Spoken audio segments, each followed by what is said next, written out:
എല്ലാവർക്കും നമസ്കാരം. 2025 പുതുവർഷ ഫലങ്ങളെയാണ് ഇന്ന് നമ്മൾ നോക്കാൻ പോകുന്നത്. പുതിയ വർഷം തുടങ്ങാൻ പോകുമ്പോൾ എല്ലാവർക്കും ആ ഒരു വർഷത്തിനുള്ളിൽ നിറവേറ്റാൻ പല ആഗ്രഹങ്ങളും സ്വപ്നങ്ങളും ലക്ഷ്യങ്ങളും ഉണ്ടാകും. വിദ്യാർത്ഥികൾ നന്നായി പഠിക്കാനും പരീക്ഷകളിൽ വിജയം നേടാനും ശ്രമിക്കുമ്പോൾ പഠനം കഴിഞ്ഞവർ നല്ല ജോലിയിൽ പ്രവേശിക്കാനും ജോലിയിലുള്ളവർ കുറച്ചുകൂടി മെച്ചപ്പെട്ട ജോലിക്കായോ അല്ലെങ്കിൽ വിദേശത്ത് പോകാനായിരിക്കും ശ്രമിക്കുക. അതുപോലെ സ്വന്തമായി തൊഴിൽ ചെയ്യുന്നവർ അതിനെ വിപുലീകരിക്കാനോ അല്ലെങ്കിൽ പുതിയ തൊഴിൽ മേഖലയിലേക്ക് പ്രവേശിക്കാനോ ശ്രമിക്കുന്നതാണ്. ഇതുപോലെ ഓരോ വ്യക്തികൾക്കും ഓരോ രീതിയിലുള്ള ആഗ്രഹങ്ങളും ലക്ഷ്യങ്ങളും ഉണ്ടാകും. പക്ഷേ ആ ലക്ഷ്യത്തിലേക്ക് എത്തിപ്പെടാൻ ചിലർക്ക് ഉടനെ സാധിക്കുകയും ചിലർക്ക് അതിനുവേണ്ടി കുറച്ചുകൂടി കാത്തിരിക്കേണ്ടി വരുന്നതുമാണ്. അതൊക്കെ അവരവരുടെ ജാതക രീതിയിലുള്ള ദശ അപഹാരങ്ങളെയും ചാരവശാൽ നടക്കുന്ന ഗ്രഹമാറ്റങ്ങളെയും അപേക്ഷിച്ചായിരിക്കും തീരുമാനിക്കപ്പെടുന്നത്. ഗ്രഹമാറ്റങ്ങളെന്ന് പറയുമ്പോൾ വർഷഗ്രഹങ്ങളായ വ്യാഴം, ശനി, രാഹു, കേതു എന്നീ ഗ്രഹങ്ങളുടെ സഞ്ചാരത്തെ അടിസ്ഥാനമാക്കിയാണ് പ്രധാനമായും വർഷഫലങ്ങൾ പറയുന്നത്. ഈ പറഞ്ഞ 4 ഗ്രഹങ്ങളും 2025 രാശി മാറുന്നുണ്ട്.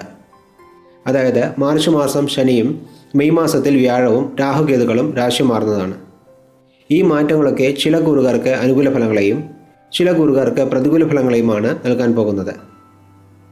ഒരുപക്ഷെ ഗ്രഹനിലകൾ അനുകൂലമല്ലെങ്കിലും എല്ലാ കാര്യങ്ങളിലും ശ്രദ്ധയോടെ മുന്നോട്ട് പോയാൽ ഏത് പ്രതികൂല സാഹചര്യത്തെയും നേരിടാൻ നിങ്ങൾക്ക് സാധിക്കുന്നതാണ്. വർഷം തുടങ്ങുമ്പോൾ വ്യാഴം അനുകൂലമായി സഞ്ചരിക്കുന്നതിനാൽ കർക്കിടകക്കൂറിൽ ജനിച്ചവർക്ക് അനുകൂല ഫലങ്ങൾ ലഭിക്കുമെങ്കിലും ഒരു വശം അഷ്ടമശനി നടക്കുന്നതിനാൽ ചില ദോഷഫലങ്ങളും ഉണ്ടാകും. മാർച്ച് മാസം 29-ാം തീയതി ശനി മീനക്കൂറിലേക്ക് മാറിയതിനു ശേഷം ഇതുവരെ എല്ലാ കാര്യങ്ങളിലും ഉണ്ടായിരുന്ന തടസ്സങ്ങളും ക്ലേശങ്ങളും മാറി മനസ്സന്തോഷം അധികരിക്കുന്നതാണ്. ആരോഗ്യ പ്രശ്നങ്ങൾ ഉണ്ടായിരുന്നവരുടെ ആരോഗ്യം മെച്ചപ്പെടും. വിദ്യാർത്ഥികൾക്ക് പരീക്ഷകളിൽ വിജയം നേടാൻ സാധിക്കും. വിവാഹപ്രായമായവർക്ക് വിവാഹാദി മംഗളകാര്യങ്ങളിൽ ഉണ്ടായിരുന്ന തടസ്സങ്ങൾ മാറി വിവാഹം നടക്കും. വിവാഹബന്ധം വേർപ്പെടുത്തിയവർക്ക് പുനർവിവാഹത്തിനും യോഗമുണ്ടാകും.